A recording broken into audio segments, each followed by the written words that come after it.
Hi, and welcome to the Passionistas Project Podcast. We're Amy and Nancy Harrington, and today we're talking with Hannah Gordon, one of the highest-ranking female executives in the NFL. Hannah is Chief Administrative Officer and General Counsel of the San Francisco 49ers. And on Sunday, February 2nd, her team will go head-to-head against the Kansas City Chiefs in Miami, Florida, with the hopes of taking home their 6th championship in the Super Bowl. So please welcome to the show, Hannah Gordon.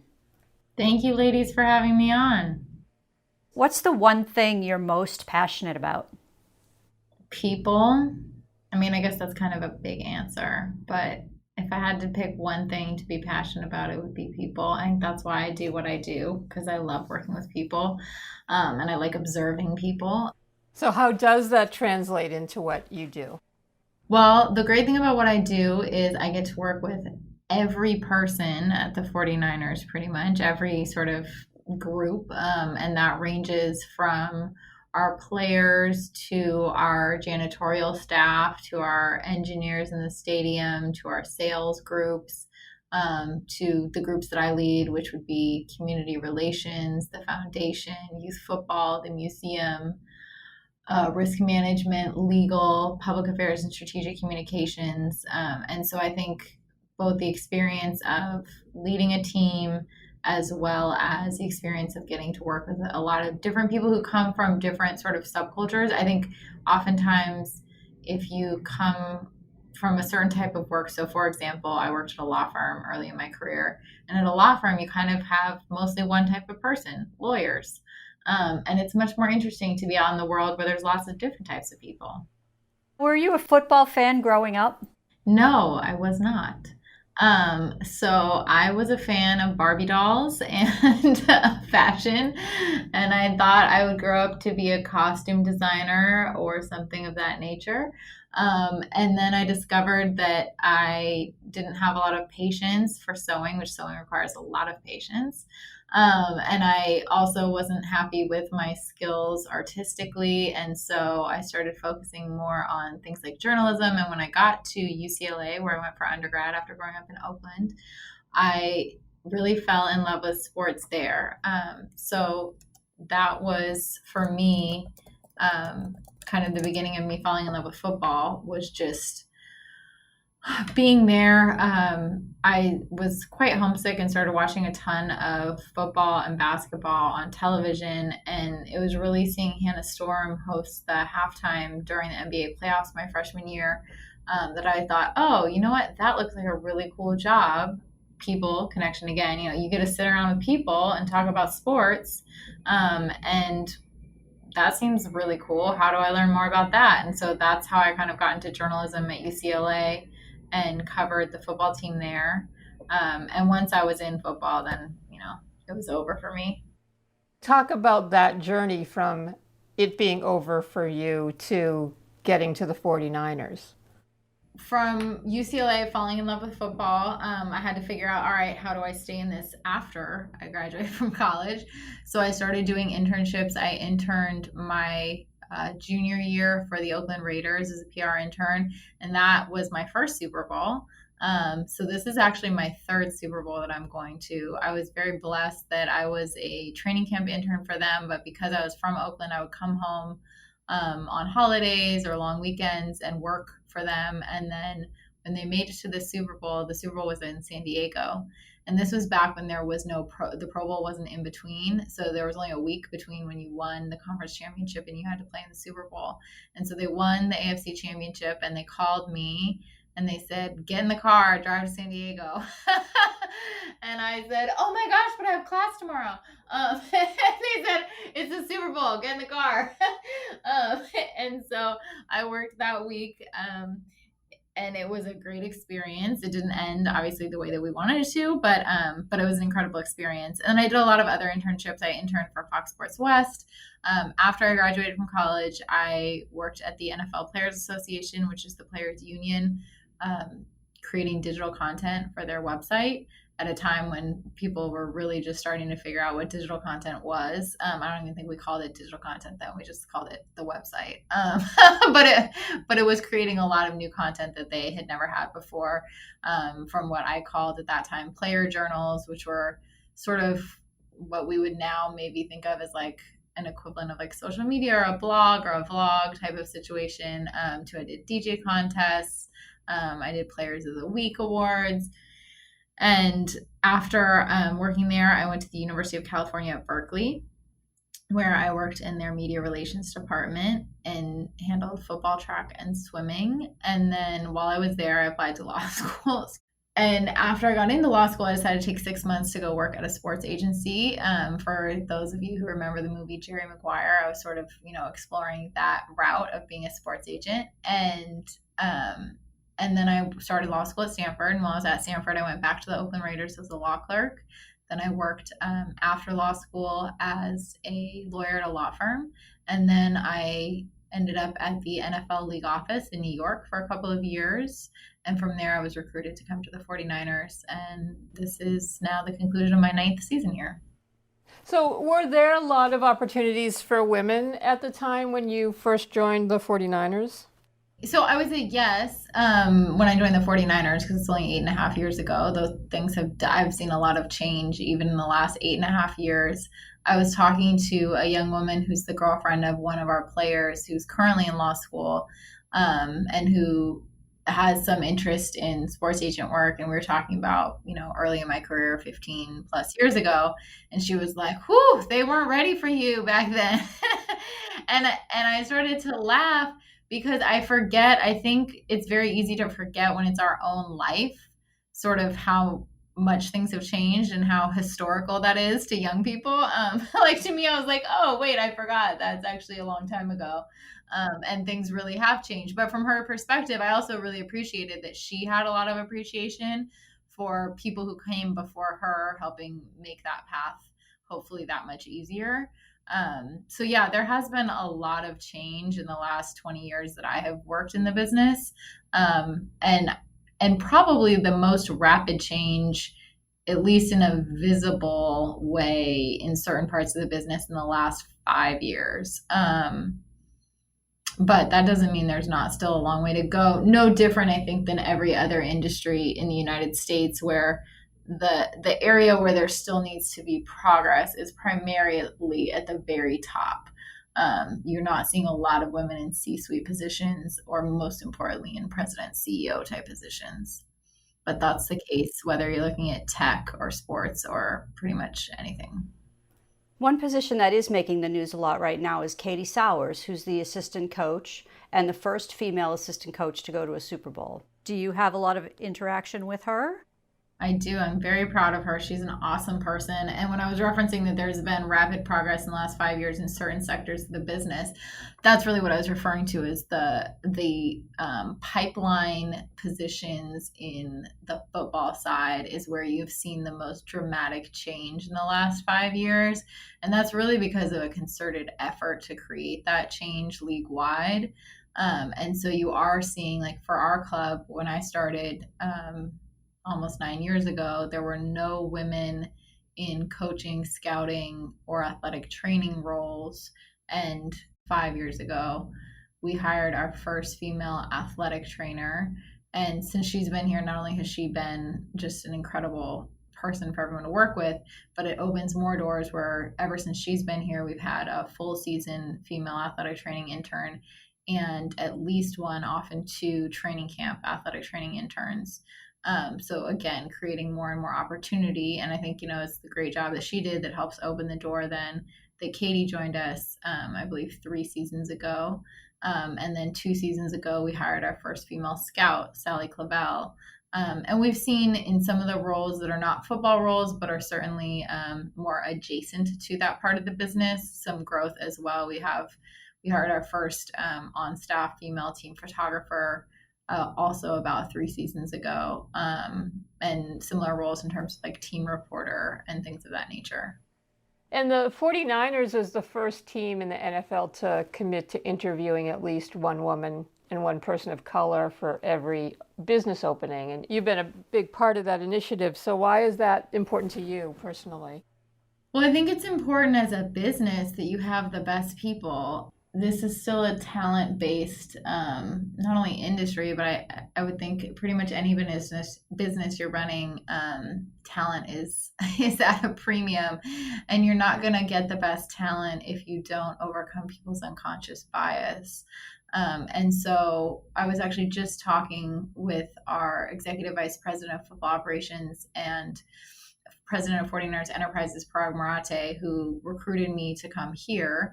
And I was saying that I still to this day often explain the business case for diversity to people in the same terms that he explained it to me many years ago, which is that it's really an arbitrage opportunity. So essentially you have a economic system that is not working rationally, which means if you are rational and recognize that there's a diversity gap, then you're able to actually get better talent than other people have because you're finding the talent that has been overlooked. And Parag is actually being honored next week, just before Super Bowl, by the Fritz Pollard Alliance as their Salute to Excellence award winner for the year. So very, very happy for him. So now you've risen through the ranks over the last 8.5 years. So tell us how your position has evolved with the team and your current responsibilities. I think the big change for me was learning how to go from being an individual contributor to being a team leader. That was a big shift in daily responsibilities. And so starting out in purely a legal role and really as that individual contributor, I think one of the things that made a big difference to me was I was having trouble agreeing that I should be hiring more people to help before I started adopting other departments. And somebody sat me down and was like, Hannah, you are never going to be able to grow as long as you always think you have to do everything yourself. Like you have to learn to delegate.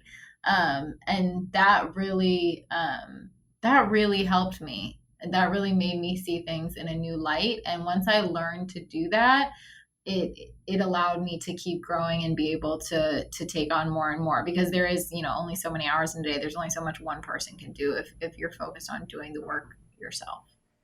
We're Amy and Nancy Harrington, and you're listening to the Passionistas Project podcast and our interview with Hannah Gordon.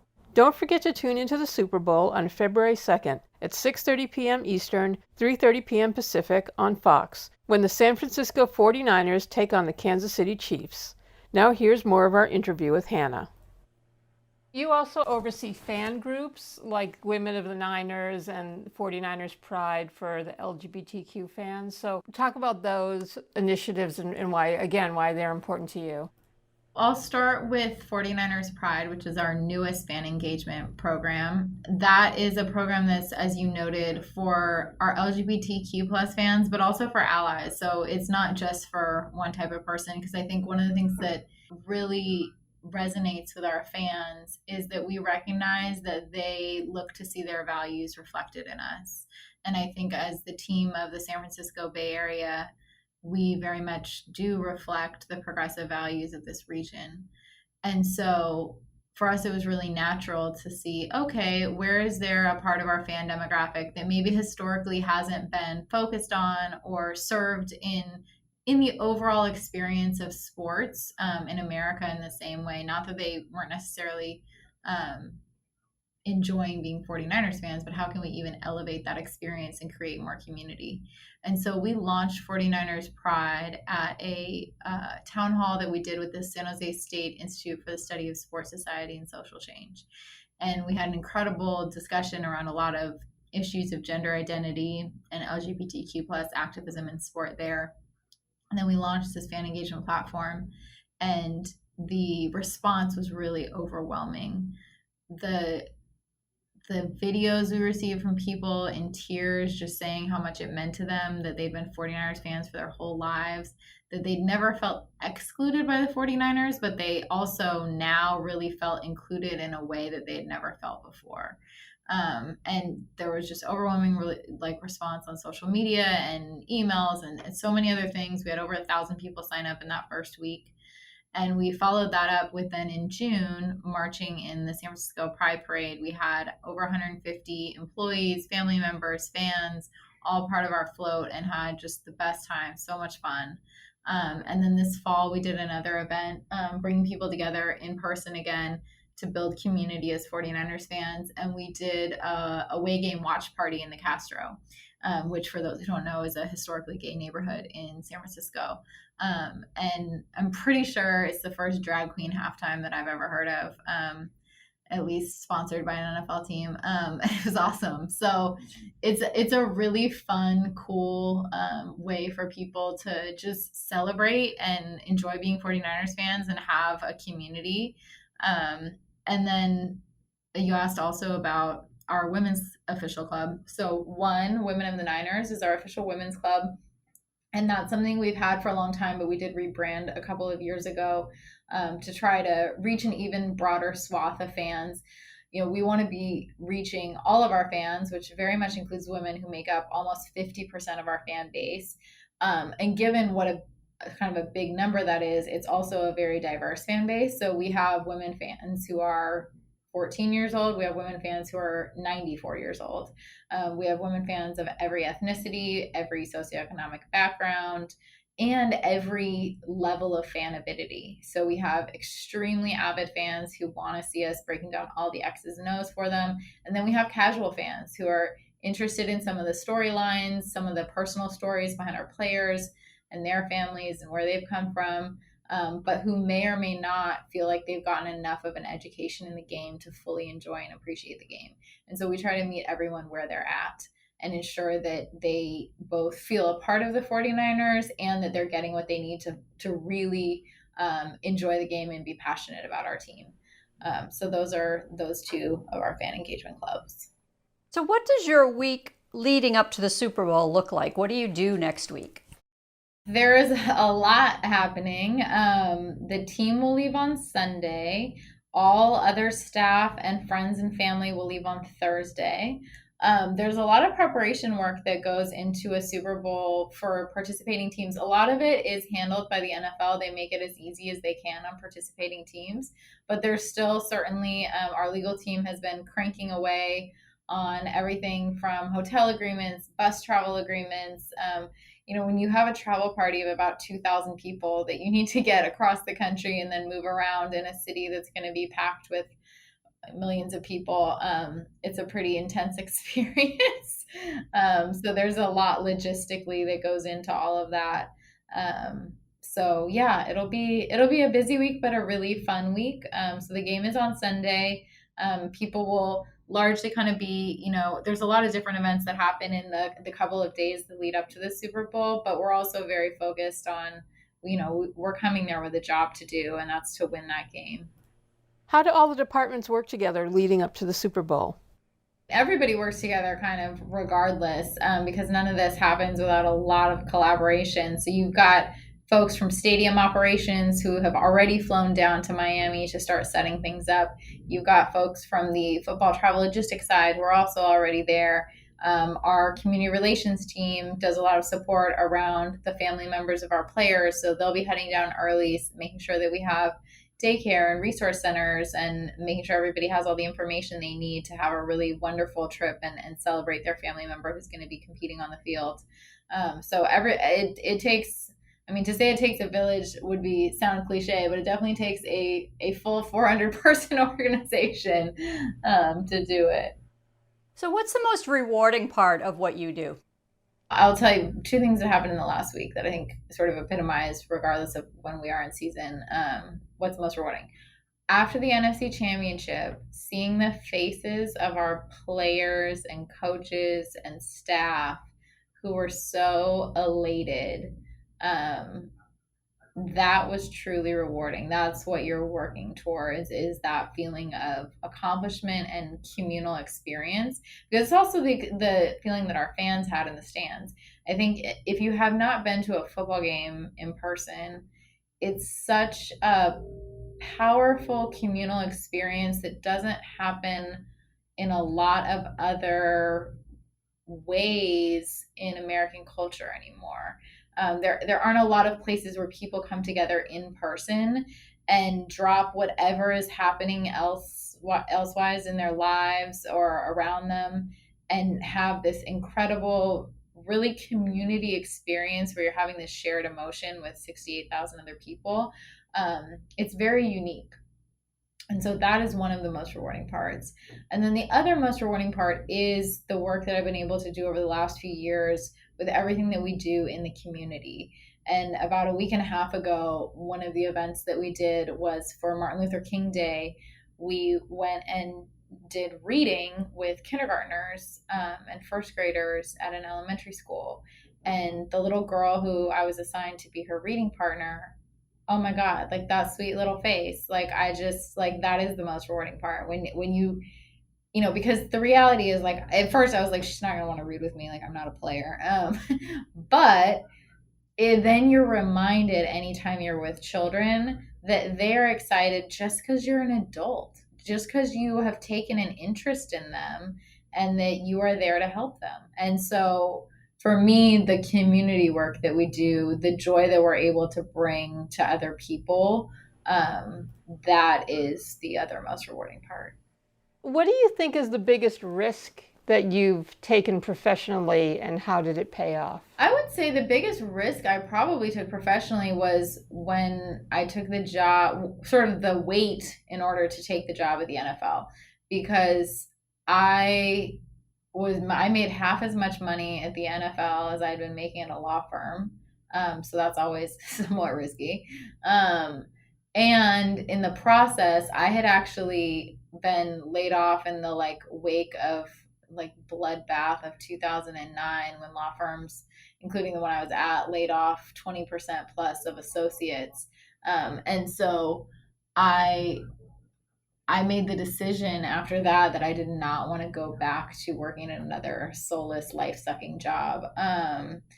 And even though I knew that the job I'd had, I was very blessed to have. It allowed me to pay my bills. It paid very well. It was very prestigious, but it didn't feel true to me.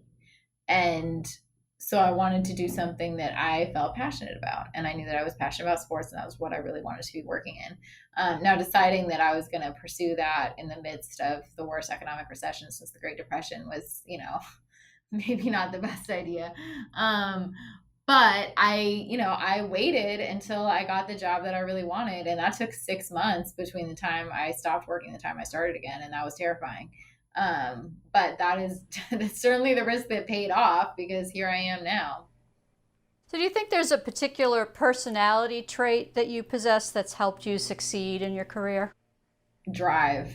I am a relentlessly driven person. And I think that, I mean, you guys talked to Lindsay, who I've worked with. And so one of the amazing things that Lindsay does is really help you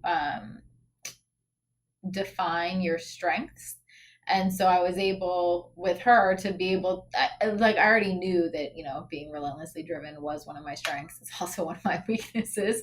But being able to very clearly say, yep, you know, drive, finish, you know, command, competition, like here are my strengths.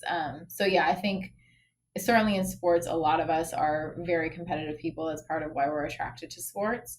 But I would say that, yeah, focus, drive, competition, command, those would be, and relating to people. I would say that that's sort of my strengths that have worked out well for the career that I'm in. You mentioned career coach Lindsay Gordon, who nominated you. She told us that you're really supportive of women who are working in male-dominated industries. What are some of the ways you've given women your support? Probably mostly through mentoring others, but also through all of the policy changes that we've talked about before, from our diverse slate interviewing policy to the fellowship that we created here, that is a rotational fellowship that gets a young woman who's just graduated from college into verticals where women are historically underrepresented, like sales, like finance, like business strategy and analytics, because that really helps kind of change the future of what the pipeline looks like in those fields where the ascent to the top is much more rapid and is actually viable, because there's a lot of verticals where that's not viable. So I'd say both policy wise, and then I love mentoring younger people. And so whether it's somebody who's asking to have coffee, or somebody who has either worked for me or whatever it is, I love hearing just what's going on in their lives and seeing the excitement they have about whatever is kind of up next for them. Do you have a mantra that you live by? I do not. I'm not really a mantra girl. I mean, I think they're lovely for like meditation and whatnot, but no, I don't have like 3 words that I live by. Although someone asked, I'm going to steal someone else's. Someone asked our team reporter that question, and she was like, "Oh, stay ready so you don't have to get ready." And I was like, "Ooh, I like that. Like that's a good just tip reminder for whatever you're doing. Stay ready so you don't have to get ready." So, what advice would you give to a young woman who wants to get into professional sports? Work really hard and work smart. So understand, and I say this to all young people who are looking to get into sports, the impression that you leave as a young person is very important because this is a small industry at the end of the day and very relationship based.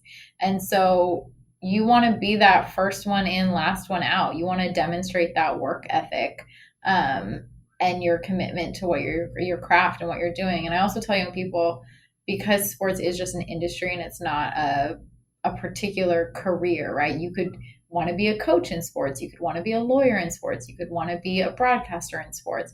And so you also need to have a commitment to whatever the craft is that it is that you want to do in sports, and to commit to being totally excellent at it, because to make it in this business, you have to be the best at what you do.